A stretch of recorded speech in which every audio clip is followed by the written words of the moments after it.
네, 시청자 여러분 안녕하십니까? 이데일리의 대표 경제종합 시사방송 어쨌든 경제 시간입니다. 저는 진행을 맡은 유은길입니다.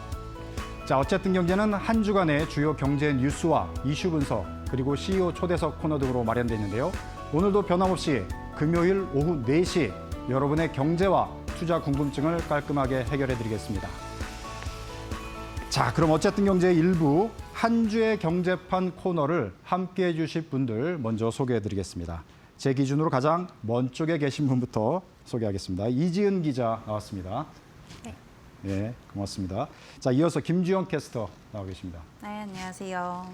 자, 그리고 오늘의 이슈 분석 특별 게스트로 박민경 코트라 지역통상조사실 PM 나오셨습니다. 네, 안녕하세요. 안녕하십니까. 자, 박민경 PM 우리 출연 이유는 잠시 후 내용을 통해서 자세히 보시면 아실 수 있겠고요. 자, 이제 그럼 어쨌든 경제 제작진이 선정한 한 주의 경제파 뉴스킥 5 본격적으로 시작하겠습니다.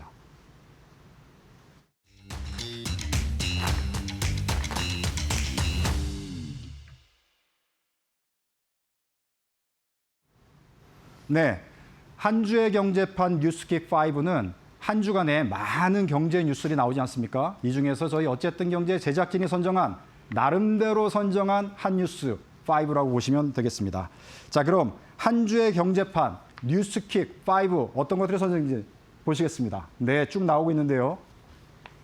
자, 5위, 4위, 3위, 2위, 1위 하나씩 천천히 보여드리도록 하겠고요. 먼저 5위 어떤 뉴스인지 먼저 큰 화면으로 보여주시겠습니까? 네, 5위 미국 조지아 구금 300여 명 귀국길 비자 문제 해결이 시급하다.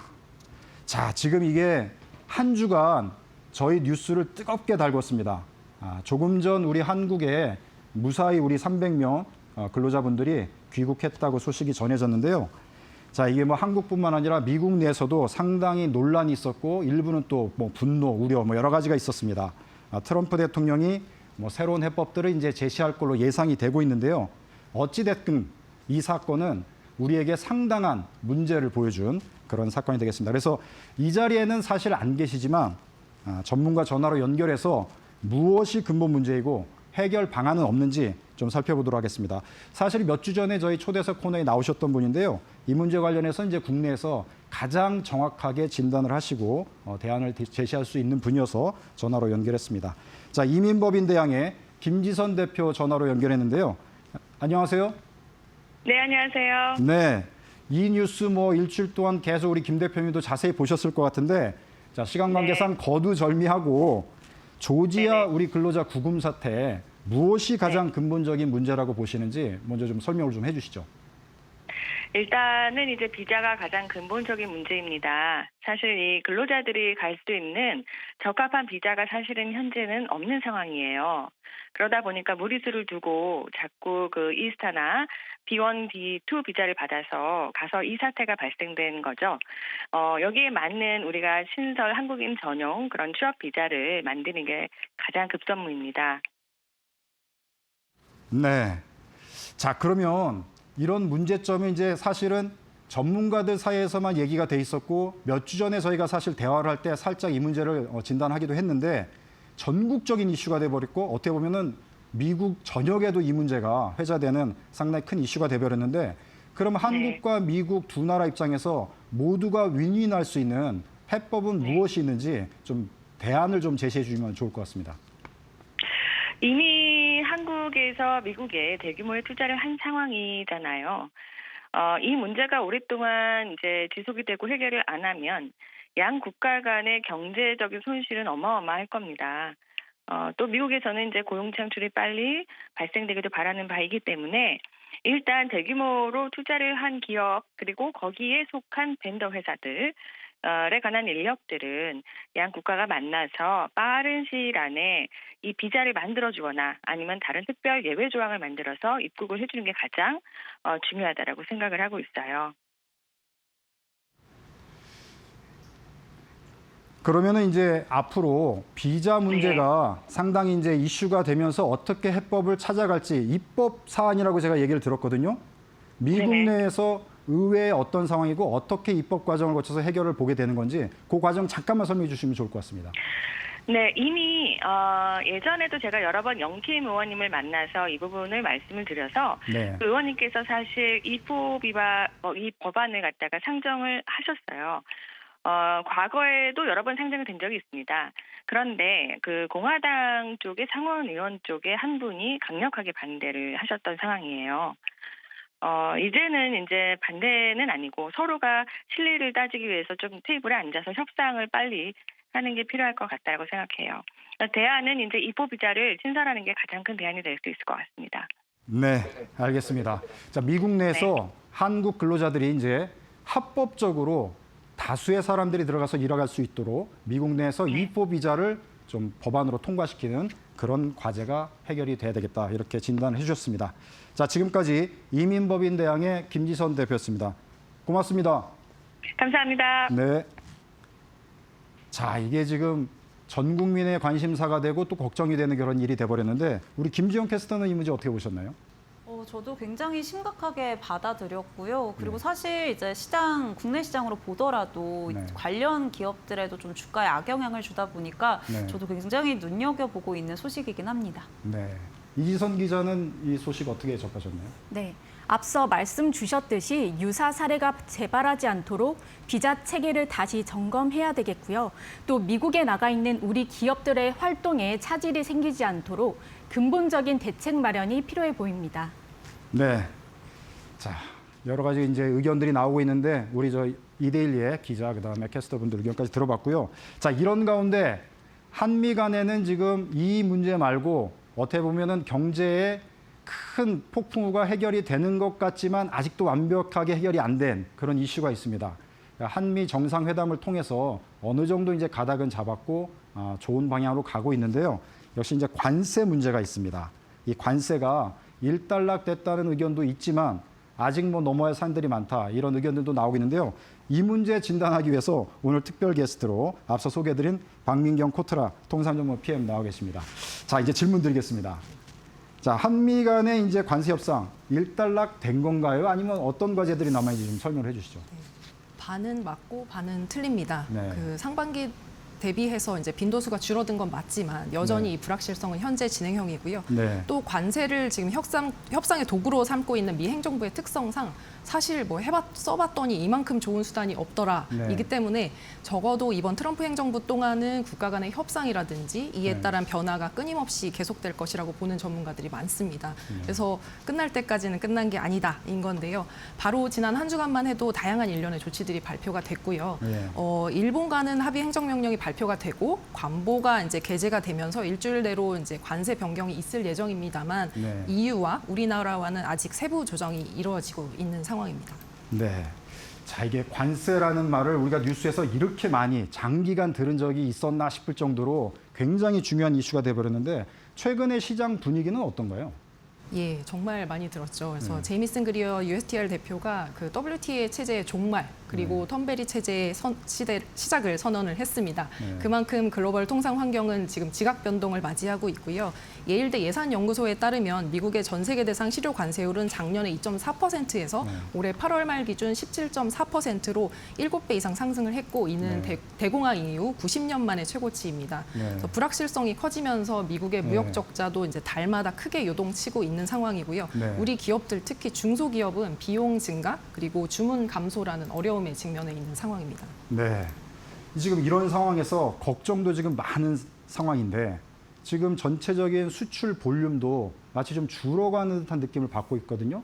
글로벌 시장에서도 이런 우려들이 좀 커지고 있다고 얘기를 들었는데 지금 관련한 동향을 좀 또 설명을 해주시죠. 예, 맞습니다. 중장기적으로 미국의 수요도 줄어들 것이라는 전망이 있고요. 미시간대 소비자 심리지수 8월 확정치가 58.2로 1년 내 최저 수준이었습니다. 네. 5년 기대 인플레이션도 3.9%로 상승하면서 장기화 우려가 있었고요. 그리고 바로 지난밤에 발표된 노동부 8월 소비자 물가 CPI 지수는 전년비 2.9% 상승, 근원 CPI는 3.1%까지 상승을 했습니다. 실제로 전미 소매 연맹이 올해 연말까지 이제 월별로 수입 물량을 추정을 해봤는데 수입 물량이 감소해서 12월이 네. 되면 항만 수입 컨테이너 수가 2023년 3월 이후로 최저치인 170만 TEU를 기록할 것으로 전망하고 있습니다. 네.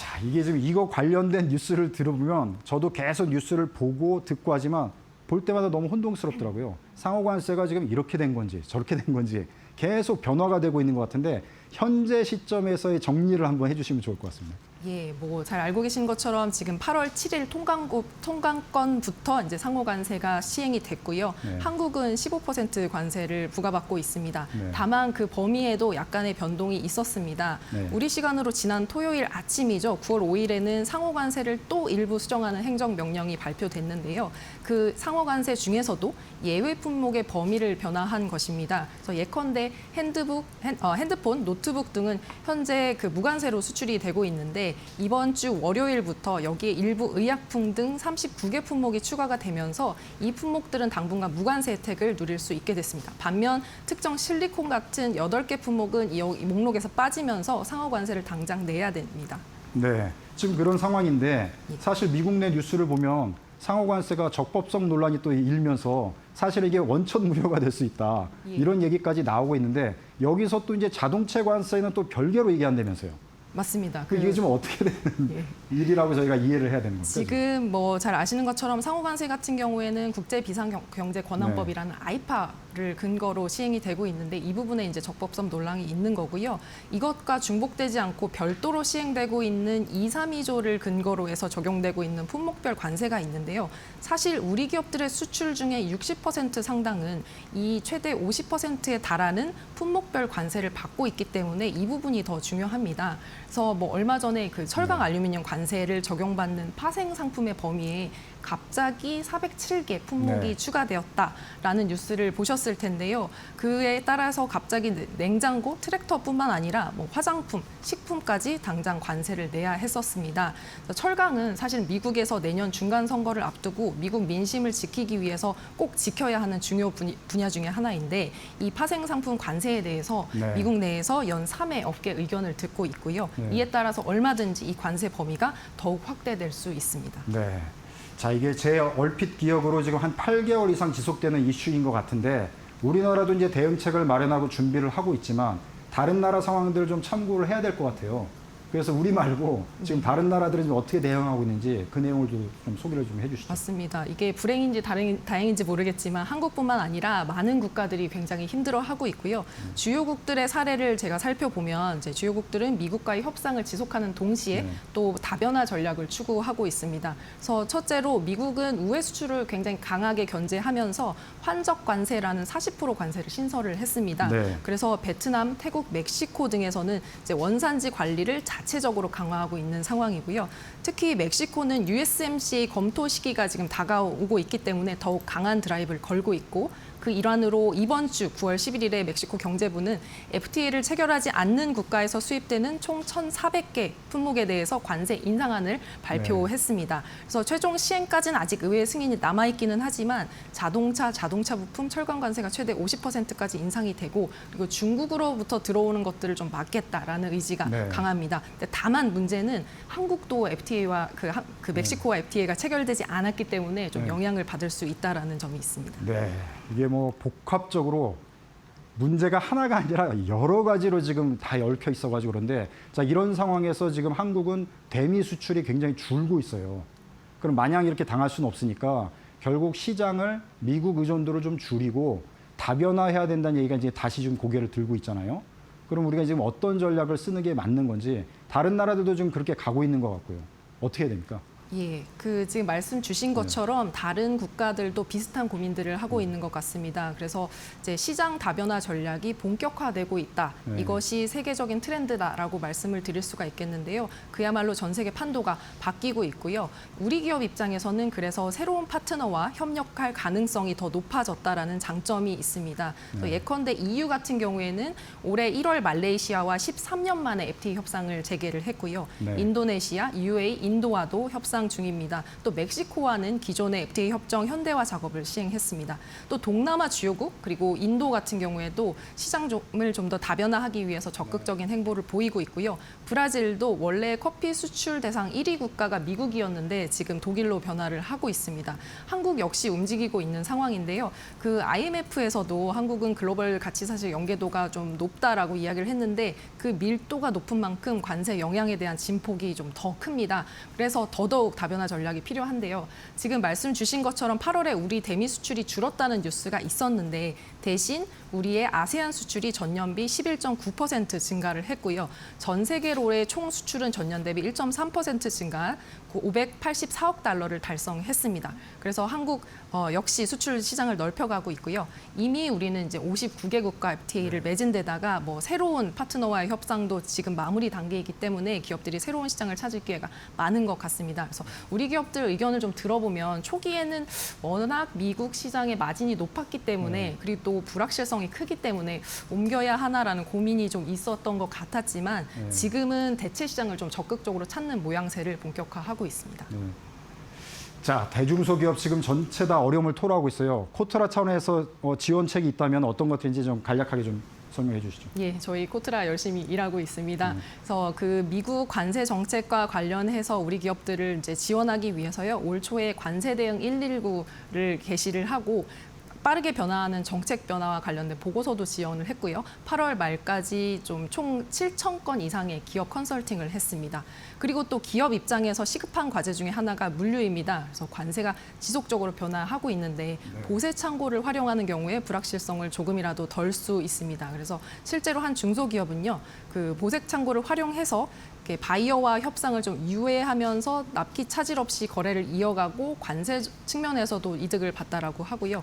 코트라는 그래서 관세 대응 바우처를 통해서 국제 운송 지원 한도를 기존의 2배인 6천만 원까지 늘리고 수출 물류 협업 네트워크를 확장하고 있습니다. 그리고 또 기업들이 유용하다고 평가했던 또 다른 지원책이 있는데요. 미국의 사전 심사 제도인 이룰링 대행 서비스입니다. 그래서 수출 전에 원산지를 한국산이라든지 아니면 관세에 좀 더 유리한 지역산으로 인정받아서 리스크를 최소화하는 제도인데요. 절차와 준비 그 서류가 좀 까다롭지만 원산지 사전 판정을 받으면 통관 지원을 줄여서 수출이 한층 수월해집니다. 마지막으로 그 저희 9월 3일에 정부에서 발표한 관세 대응 현장 체감형 10대 프로그램이 있는데요. 보증 확대, 저리 대출, 컨설팅 지원 등의 패키지가 있습니다. 그래서 저희 코트라에서는 기업 부담 경감을 위한 물류비 지원이라든지 바우처뿐만 아니라 대체 시장 개척, 저희 다변화를 해야 되니까요.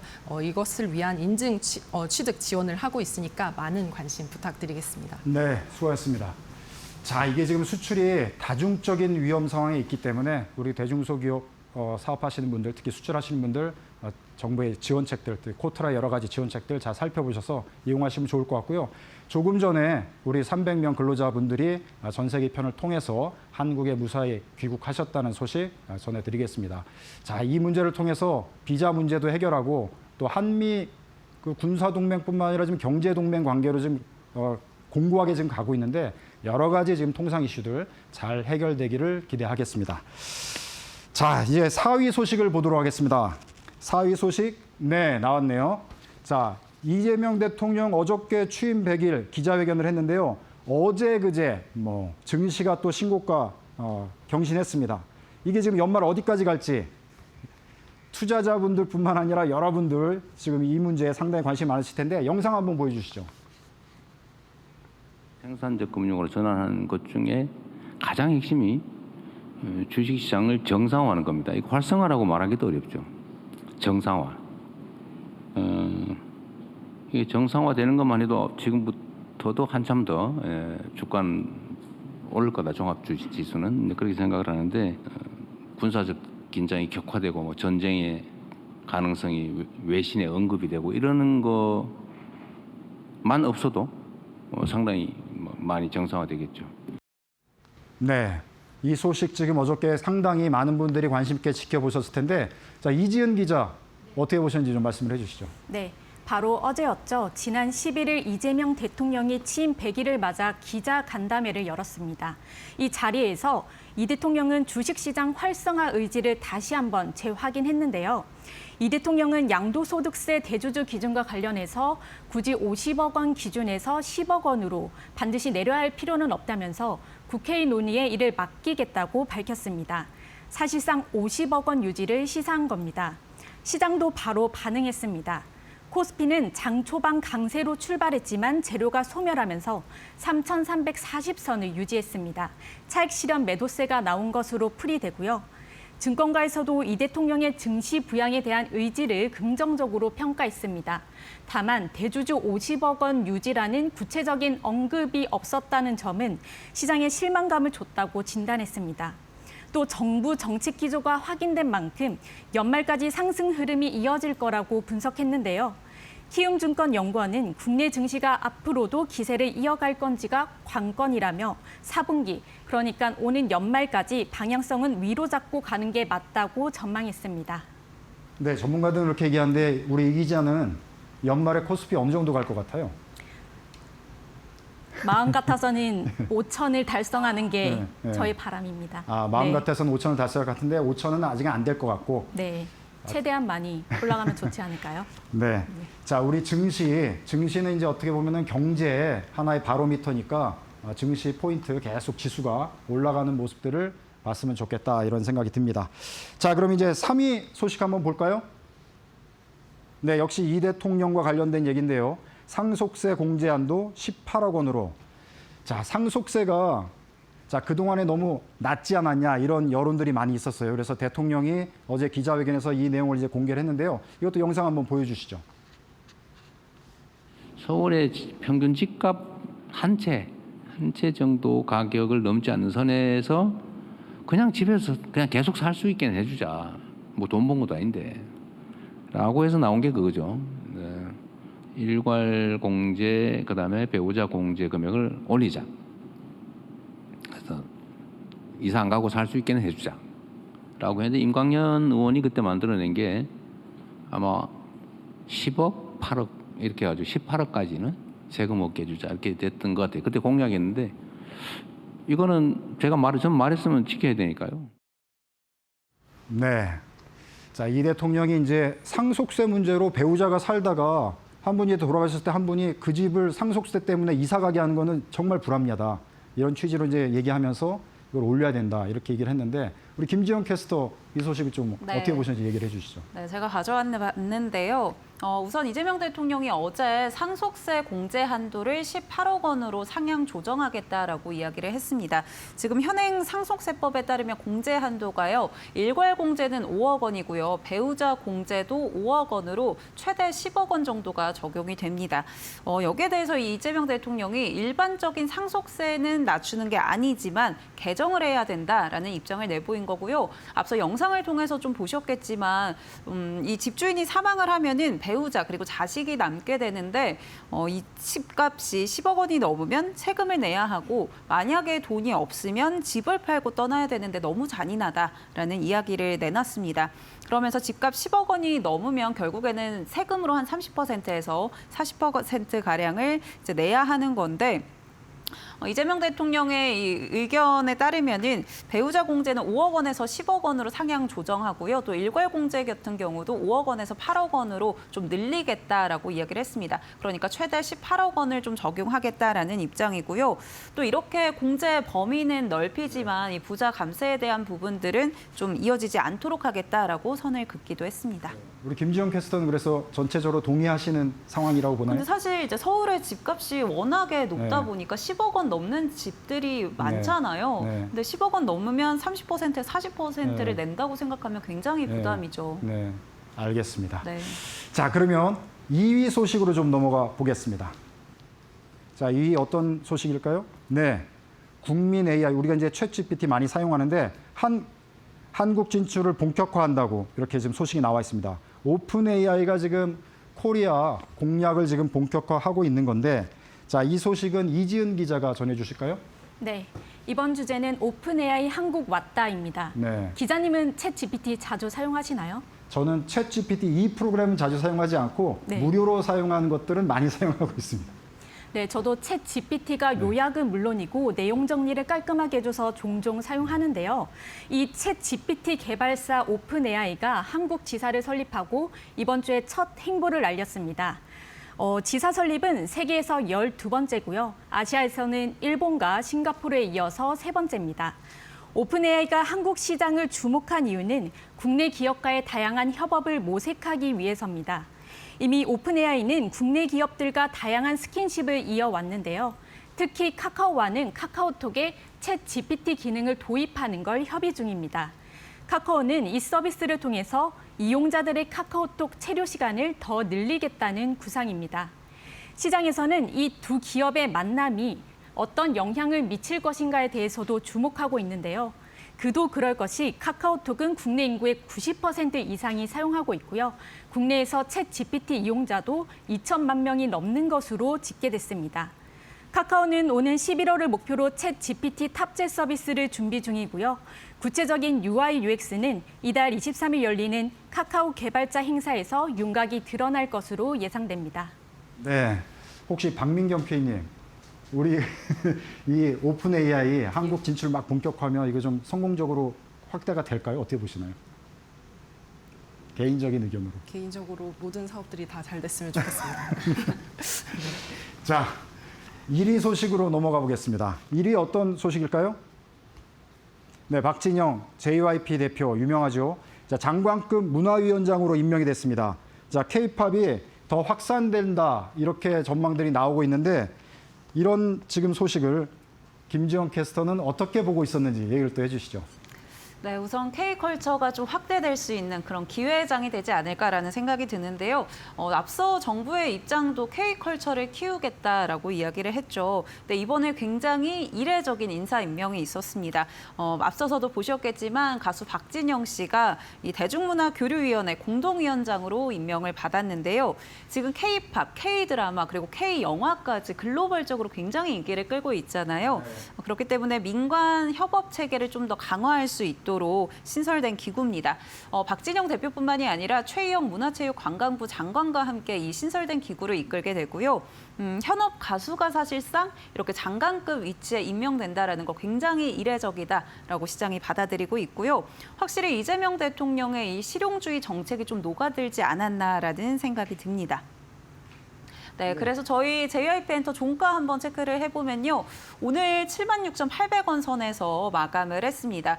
사실 이 소식이 좀 나오고 난 이후에 한 7%가량 주가 급등을 했고요. 오늘도 한 1%가량 상승을 했는데요. 전반적으로 보더라도 시장이 좀 긍정적으로 받아들이고 있다라는 게 체크가 되고 있고 또 실질적으로 현업에서 일하던 사람이 이렇게 업무에 뛰어든다라는 점에서도 시장 확대에 대한 기대감들도 커지고 있는 것 같습니다. 네, 수고하셨습니다.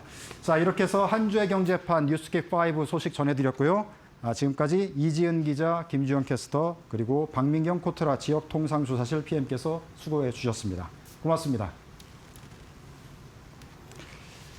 자, 이번에는 이데일리 TV 뉴스 리포트 보시겠습니다. 올해 사회째를 맞은 동아시아 미래포럼에서 AI 협력, 문화, 청년 교류 확대를 주제로 각국 전문가들이 열띤 토론을 벌였다고 하는데요. 관련 소식을 이지은 기자가 취재했습니다. 이 뉴스 소식 전해드리면서 어쨌든 경제 1부는 여기서 마치고요. 제2부 CEO 초대석 코너로 다시 찾아뵙도록 하겠습니다. 어디 가시지 마시고요. 채널 고정 부탁드립니다.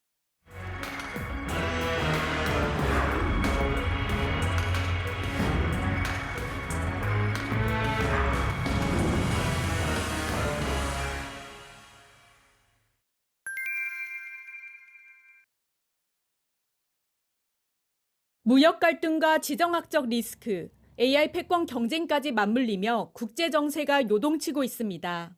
올해로 4회를 맞은 동아시아 미래포럼은 AI 협력, 문화 및 청년 교류 확대를 주제로 각국 전문가들의 열띤 토론이 이어졌습니다.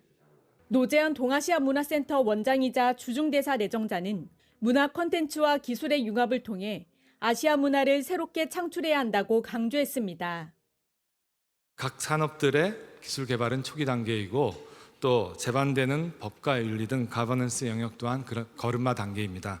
동아시아의 인문적 가치가 AI를 만나서 미래 융합기술의 새로운 패러다임으로 재해석될 것이라고 생각합니다. 미국이 막대한 투자와 인재 양성으로 AI 시대를 선도하는 가운데 아시아가 제조 역량을 바탕으로 투자 펀드를 조성해 글로벌 경쟁력을 확보해야 한다는 주장도 눈길을 끌었습니다. 두짜웨이 하웨이 코리아 부사장은 동아시아 국가들이 자율주행 등 AI 분야에서 힘을 합쳐야 한다고 지적했습니다. AI 소프트 파워가 중요해지고 이 부분에 있어서 데이터 그리고 응용 서비스에 있어서 한중일의 협력이 여러 가버넌스를 만든다든가 데이터를 교류한다든가 문화 교류의 새로운 접근도 제안됐습니다. 장제국 동서대학교 총장은 한중일 3국이 고전 서사를 공유한 콘텐츠 공동 제작을 통해 새로운 문화를 창출할 수 있다고 밝혔습니다. 청년 교류 확대 역시 중요한 의제로 다뤄졌습니다. 참석자들은 미래 세대가 협력의 주체가 돼야 한다며 청년 교류 프로그램을 활성화해 지속 가능한 네트워크를 구축해야 한다고 입을 모았습니다.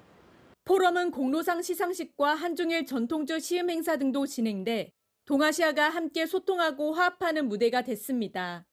이번 논의는 AI라는 시대적 과제를 중심에 두고 문화와 청년이라는 지속 가능성을 연결축으로 동아시아 협력의 미래 방향을 제시했다는 점에서 의미가 컸습니다. 이데일리 TV 이지은입니다.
네, 어쨌든 경제 초대석 2부 시간입니다. 자, 이 시간은 대한민국 대표 기업 CEO 또 기관장 분들을 모시고 여러 가지 얘기를 나누는 시간인데요. 오늘은 특별히 글로벌 건설 인프라 시장 동향과 함께 한국 기업들의 도시 수출 또 해외 건설 진출 전략들 자세히 살펴보도록 하겠습니다. 자, 이 자리에는 앞서 화면에서 미리 잠깐 보신 한만희 해외건설협회 회장님 나와 계십니다. 네, 안녕하세요. 안녕하세요. 네. 자, 해외건설협회장이시지만 국토부에서도 오랫동안 일하셨고 도시 전문가이시고 그러다 보니까 제가 먼저 요거부터 질문을 드리고 싶은데 얼마 전에 그 AICT 개발 관련해서 정부에서 이제 TF 발족을 하고 방향을 제시했는데 우리 회장님께서는 어떻게 보셨는지 좀 의견 여쭙고 싶습니다. 예, 우리가 스마트 시티라는 건 얘기는 많이 들어보셨을 텐데요. 네. 예, 요즘은 워낙 AI가 일반화되다 보니까 AICT에 대한 관심도 많이 높아지는 것 같습니다. 그 AI 시대라는 거는 이제 그 도시 전반에 대해서 인공지능 기술을 적용을 해가지고 도시 문제를 해결해 나가는 그런 도시를 말하는데 잘 아시지만 그 도시에는 여러 가지 문제가 발생을 합니다. 근데 이런 문제를 갖다가 가장 효율적이고 그리고 체계적으로 개선하고 복구해 나가는 그런 도시가 좋은 도시라고 이렇게 우리가 평가를 할 수 있습니다. 그런 면에서 여러 가지 면에서 이제 스스로 해결책을 모색해 나가는 그런 AI를 갖다가 적극적으로 활용한다면은 도시 문제를 가장 효율적으로 해결할 수 있는 그런 도시가 될 수 있고, 따라서 기존의 도시와는 다른 차원이 다른 아주 효율적이고 체계적이고 또 어떤 면에서는 창조적인 도시로까지 발전할 수 있는 그런 계기가 될 것이라고 생각합니다. 그래서 정부에서 그 TF팀을 구성을 해서 이에 대해서 전략을 수립한다는 것이 어떤 면에서 굉장히 시의적절한 그런 조치라고 이렇게 저는 생각하고 있습니다. 네. 자, 방향성이나 뭐 내용 면에서 시의적절하고 좋은 방향이다 이렇게 말씀을 해주셨는데, 자 근데 전문가들 사이에서는 우리가 도시개발의 경쟁력이 있고 AICT 다 좋은데 중국이 실증 사업에서는 어떤 면에서 좀 앞서지 않았냐, 중국한테 우리가 너무 뒤진 거 아니냐 이런 견해들도 있거든요. 우리 회장님은 어떻게 보십니까? 예, 맞는 말씀입니다. 아, 그런가요? 중국이 예. 그런 도시 실증 면에서는 우리보다 훨씬 앞서 있다고 말씀을 드릴 수가 있고요. 네. 근데 그것은 우리나라하고는 여러 가지 면에서 여건이 다르기 때문에 그것이 가능하다. 네. 왜냐하면 개인 정보라든가 이런 것을 어떤 면에서 수집하고 활용하는 데 있어서 중국에서는 별 제한이 없습니다. 네. 근데 우리 같은 경우에는 아무래도 개인정보 보호라든가 인권 문제라든가 이런 것이 있기 때문에 네. 무제한적으로 이런 개인정보를 활용해서 그런 시스템을 갖다 구축하기는 어렵고요. 네. 따라서 그런 면에서 우리가 중국이 발전하는 것을 따라가기는 쉽지 않다. 네. 다만 우리는 우리 나름대로의 또 강점이 많이 있습니다. 네. 뭐냐면은 우리나라가 초고속 인터넷망이라든가 그리고 우리가 콤팩트 시티라고 그러죠. 그런 네. 집약적인 도시. 그리고 우리가 스마트 시 경험이 또 충분히 있고, 그리고 행정의 효율성 면이라든가 또 국민들의 적응성 면에서 네. 여러 가지 스마트 시티를 발전시킬 수 있는 요건을 갖고 있었고, 네. 그래서 우리나라의 서울이 전 세계적으로도 앞서가는 그런 스마트 시티라고 인정을 받고 있습니다. 네. 따라서 우리가 가진 이런 강점을 잘 활용을 하고 여기에 또 AI 기술을 접목을 한다면은 우리 나름대로의 별도의 AICT를 구축할 수 있고, 그것이 또 전 세계적인 강점을 보일 수가 있다, 이런 생각을 갖고 있고요. 따라서 중요한 것은 기술 경쟁이라든가 속도 네. 경쟁이 아니고 네.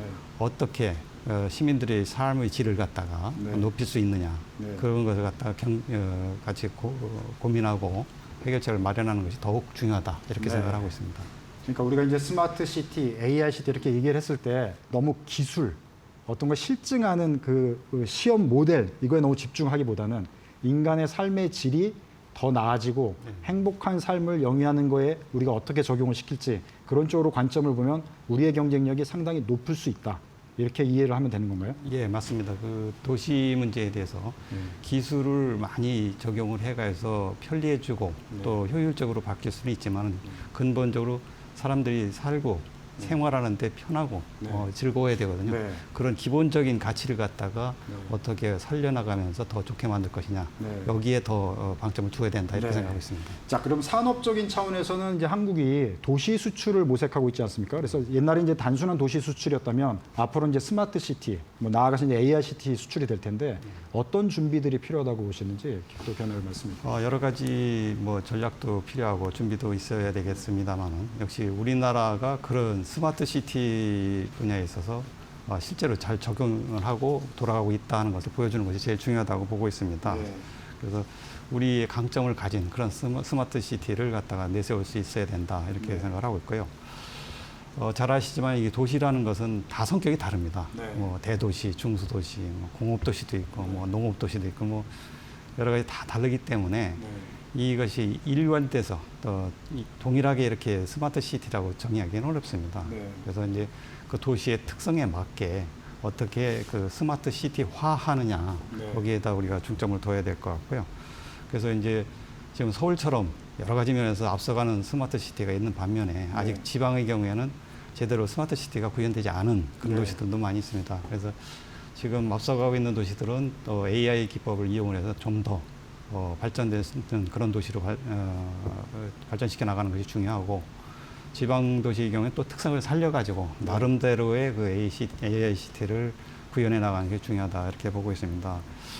따라서 이런 것을 위해서 이제 전략이라고 그러면은 각 도시별로 나름대로 이제 그 AICT 정책을 수립하게 하고, 이에 대해서 중앙정부가 네. 기술적이라든가 재정적으로 지원해 가면서 각 그 도시에 맞는 특유의 그런 AICT를 구현해 나가는 것이 굉장히 중요하다고 보고 있고요. 네. 그리고 외국에 우리나라 한국형 스마트 시티 또는 AICT를 수출한다 할 때 우리가 중요한 것은 이제 이건 국제 관계고 다른 네. 나라의 문화하고 또 연결되는 문제가 있습니다. 따라서 우리나라 나름대로의 고유의 그 스마트 시티를 갖다가 접목해서 아니면 이식한다, 이런 개념을 떠나서 그쪽 문화하고 잘 융합할 수 있는 네. 그런 연구라든가 사전에 협조라든가 이런 것을 많이 우리가 고민을 하면서 네. 진행을 시켜야 될 것으로 이렇게 네. 생각합니다. 자, 도시 수출을 하더라도 문화를 생각을 해야 된다. 네. 중요한 포인트를 말씀해 주셨다는 생각이 갑자기 들었습니다. 자, 그럼 협회에서도 해외건설협회에서도 관련한 준비를 많이 하고 계신 걸로 알고 있는데요. 어떤 것들을 준비하고 계신지 또 소개를 해주시죠. 예, 저희 그 해외건설협회에서는 그 도시 수출과 관련돼서 여러 가지 뭐 정책 연구라든가 그리고 해외 발주처와의 네트워크 형성 그리고 회원사 지원 프로그램 이런 것을 저희가 진행 중에 있습니다. 그런데 특히나 저희가 이제 지난 3월에 융복합 KCT 플랫폼이라는 것을 발족을 시켰습니다. 그것은 뭐냐면은 기존에 우리가 도시를 건설하고 할 때는 뭐 아파트를 짓고 상가를 짓고 해서 이제 도시가 형성된다 이렇게 생각을 하지만은 실제는 거기에 들어가는 다양한 기능들이 있습니다. 그리고 우리가 생각하면 소프트웨어라고 볼 수가 있죠. 또 요즘에는 콘텐츠 산업이라고 하는데 그런 것이 같이 잘 어우러져야지만은 살만한 도시가 됩니다. 그래서 지금 우리나라 건설업체나 개발업체가 외국 나가가지고 도시를 건설한다. 거기에 만족해서는 되지 않고 우리나라가 내세울 수 있는 또 외국 사람들이 좋아하는 그냥 한국의 콘텐츠를 갖다 같이 건설업체, 개발업체가 같이 내보내야지만 그것이 외국에서도 받아들여질 수 있는 그런 경쟁력이 있는 도시가 된다. 그래서 우리가 스마트 시티, AI 시티를 수출한다고 할 때는 그런 적어도 그런 같은 콘텐츠 산업과 연계해서 같이 나갈 수 있는 그런 체제가 필요하다고 보고 저희 해외건설협회에서 융복합 KCT 플랫폼이라는 것을 발족을 시켰습니다. 그래서 이제 그 플랫폼 속에서 여러 가지 이제 그 각 기업들이 나름대로 이제 장점을 제시를 하고 이걸 갖다가 우리 건설업체들이 개발하는 그 해외 도시에다가 얹혀가지고 살만한 그런 해외 도시를 만들기 위해서 여러 가지로 준비를 하고 있고 또 실제로 많은 참여를 하고 계십니다. 그래서 저희가 이제 그 일환으로 해서 지난 7월달에 융복합 KCT 플랫폼 설명회를 가졌습니다. 그래서 이제 건설업체는 이제 그 진행 중에 이제 해외 도시를 갖다가 설명을 하고 또 각종 콘텐츠 업계에는 또 같이 나갈 수 있는 그런 프로그램들을 갖다가 설명하는 기회를 가졌었는데 약 100여 명이 참석해가지고 각 기업 대표라든가 전문가들이 참석해서 아주 열띤 호응을 보였고 그래서 이렇게 같이 협업해서 나가는 것이 상당히 비전이 있다 이렇게 느끼게 됐습니다. 네. 자, 올해 보면 건설업계 차원에서 보면 해외 건설 수출 실적이 괜찮은 것 같아요. 그래서 분위기가 좋은 것 같은데 전체적으로 지금 현재 상황, 그다음에 올해 전망 어떻게 보시는지 설명을 해주시죠. 예, 작년에 그 저희가 371억 불 수주를 했고요. 거의 또 작년 말에 누적 수주 1조 달러를 달성을 했습니다. 이게 1조 달러라고 하면 잘 감이 잘 안 오실 텐데 우리나라 산업 중에서 반도체, 자동차에 이어서 세 번째로 수출해서 1조 달러를 달성한 것입니다. 그래서 어떤 면에서는 상당히 획기적인 그런 결과였는데요. 그를 통해서 우리 해외건설이 국가 경제 하나의 중요한 한 축이다 하는 것을 다시 한번 인식할 수 있는 계기가 돼서 굉장히 기쁘게 생각을 합니다.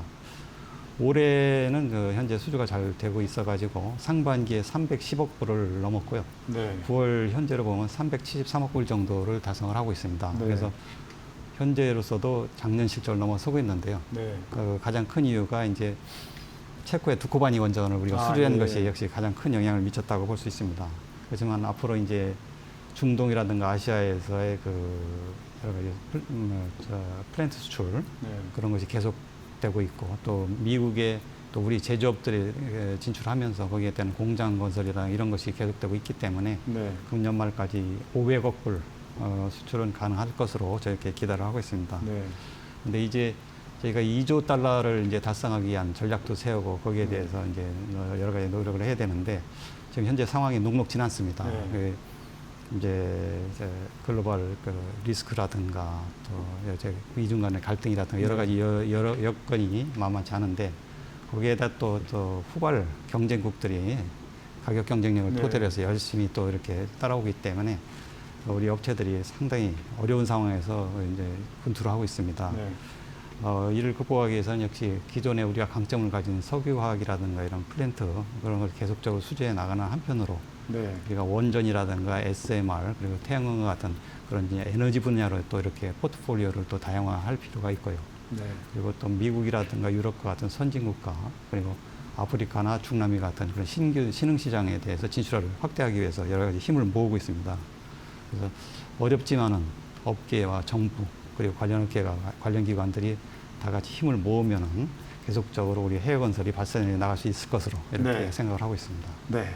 지금 녹록지 않다고 이제 상황을 말씀해 주셨는데 그렇다면 이제 차원이 다른 전략이 필요하잖아요. 예. 내년 내후년 우리가 그냥 해외 건설 수출을 계속 높이기 위해서는 어떤 차원이 다른 전략을 준비하고 계신지 그것도 좀 말씀해 주시면 좋을 것 같습니다. 예, 지금 말씀하신 대로 이제 기존의 그 인프라를 수주하는 그러니까 이제 단순 수주 시공 이런 방식의 해외 건설은 한계가 있다. 네. 그래서 뭔가 기획, 네. 설계, 금융 조달 네. 그리고 시공과 관리 운영까지 일괄해서 네. 토탈 패키지 형식으로 해서 솔루션을 제공하는 그런 식의 이제 진출 전략을 마련해야 되고요. 대표적으로 이제 이제 PPP라든가 네. 도시개발 수출이라든가 이런 것을 통해서 하나에서 새로운 전략으로 더욱더 확대를 해나가야 한다고 이렇게 생각하고 있습니다. 근데 이것이 가능하려면은 역시 정밀하고 광범위한 정보 수집 네. 그리고 글로벌 네트워크를 구축하는 문제 그리고 가장 중요한 또 금융 조달 문제 이런 네. 것을 다 같이 해결을 해야 되는 그런 과제가 있습니다. 그래서 저희 협회에서는 그 다양한 그 경로를 통해서 최신의 정보를 수집해서 각 업체들한테 전파하기 위해서 노력을 하고 있고요. 네. 그리고 이제 글로벌 네트워크가 굉장히 중요하기 때문에 우리가 건설 업계라든가 그리고 또 뒤에 말씀드리는 이제 GIC 같은 참여 인사들 네. 그리고 또 우리 그 장기 초청 연수 과정이 있습니다. 그게 네. 통해서 배출된 우리 이수자들 갖다 엮어가지고 하나의 글로벌 네트워크를 통해서 우리 업체들이 진출하는데 네. 도움을 줄 수 있도록 이렇게 노력을 하고 있고요. 가장 중요한 이제 금융 조달 문제에 있어서는 정부에서도 이 중요성을 인식을 해가지고 금년도에 1조 1천억 불 상당의 제2차 PIS 펀드를 조성을 했습니다. 네. 그것을 이제 ODA라든가 EDCF 자금과 연계하고 그것이 또 일반 금융과 연계를 해가지고서 복합금융 형식으로 해서 네. 우리 업체들이 진출하는데 지장이 없도록 이렇게 다방면으로 이렇게 지원을 해나가고 있습니다. 네. 이 과정에서 이제 저희 협회도 이 수출입은행이라든가 무역보험공사, 카엔드와 같은 기관들과 협조를 해가지고 긴밀한 협조 체제 속에서 이제 업체들을 지원할 수 있도록 노력하고 있고요. 특히 도시개발 사업과 관련해서는 아까 말씀드린 융북화 KCD 플랫폼이 있는데 거기에 금융기관까지 포함을 시켜가지고 어떤 면에서는 금융 문제까지 해결해 나가면서 진출해 나가도록 하겠습니다. 자, 해외건설협회 같은 경우에 지금 매년 가을에 정부와 함께 그 해외 발주처 분들 초대해가지고 글로벌 그 포럼 행사를 크게 여는 걸로 알고 있거든요. 예, 예. 이게 어떤 행사인지 소개를 좀 해주시죠. 저희가 2013년부터 전 세계 이제 주요 발주기관 그리고 그 국제금융기관들의 주요 유력 인사들을 초청을 해가지고서 우리 건설업체들과 만날 수 있는 미팅의 장을 만들고 네. 있습니다. 그것이 글로벌 인프라 협력 컨퍼런스라고 하는데요. 네. 올해는 다음 주 9월 16일부터 네. 18일까지 웨스턴 서울 파르나스에서 개최될 예정입니다. 네. 이번에 우리 정부 인사들 그리고 업계까지 해외 인사까지 포함해서 약 500명이 참석할 예정으로 있고요. 네. 이번에 그 해외 고위급 발주처 인사들과 우리 업체들의 그 만남의 기회 그리고 우리 업체들의 역량을 또 소개하는 그런 시간을 갖도록 이렇게 하겠습니다. 네. 자, 그러면 이번 행사에서는 특별히 우리가 눈여겨봐야 될 뭐 섹션이나 그런 내용들은 뭐가 있을까요? 예, 저희가 하는 것이 이제 여러 가지 섹션을 준비를 하고 있는데요. 네. 고위급 양자 회담, 또 그리고 네. 다자 회담이 있고요. 그 해외 발주처에서 직접 와서 프로젝트를 설명을 합니다. 네. 그리고 또 1대1 비즈니스 포럼의 비즈니스 미팅이 또 계획되어 있고 거기에다가 MDB 그러니까 네. 다자 개발은행이죠. 거기에 에너지 그리고 도로, 철도와 같은 특별한 세션을 또 준비해서 업체들이 이제 필요한 세션에 참석할 수 있도록 했고요. 그리고 우크라이나 재건 사업에 대한 또 간담회를 별도로 준비하고 있고 네. 또 이번에 처음으로 전 세계 그 각종 협회 네. 단체들과 같이 하나의 그 글로벌 건설 파트너십 프로그램이라고 해가지고 네. 그 업체가 플러스 각 그 단체까지 네. 같이 그 공동 진출할 수 있는 방안을 그렇게 협의할 예정입니다. 네. 시간이 별로 없어서 끝으로 한 가지만 딱 질문 드릴 텐데요. 짧게 답변해 주시면 좋을 것 같습니다. 자, 국토부 차관하시고 또 대학원장 하시고 또 협회장님 하고 계신데 협회장 하시면서 꼭 이루고 싶으신 일 있으면 한 말씀 짧게 부탁드리겠습니다. 예, 저희가 해외건설협회 오면서 우리 해외건설이 하나의 국가 경제의 중요한 한 축으로서 계속적으로 역할을 할 수 있도록 지원하는 그런 역할을 좀 충실히 해야 되겠다 이런 생각을 했고요. 그런 의미에서 여러 가지 우리 해외건설협회의 나가야 할 방향 그리고 여러 가지 다방면의 융복합적인 기능을 합쳐가지고 우리 해외건설이 정말로 과거에 개발연대 우리 종합상사들이 했던 역할 이상으로 이제 새롭게 역할을 하는 그런 해외건설이 되도록 충실히 지원 노력하겠습니다. 네, 오늘 바쁘신데 시간 내주셔서 감사합니다. 예, 고맙습니다. 네, 지금까지 해외건설협회 한만희 회장님과 함께 여러 가지 얘기 나눠봤습니다. 자, 오늘도 숨가쁘게 달려오다 보니까 벌써 끝날 시간이 다 됐는데요. 이번 한 주 고생 많으셨고요. 다음 주에도 알찬 소식으로 여러분들을 찾아뵙도록 하겠습니다. 시청해 주셔서 고맙습니다.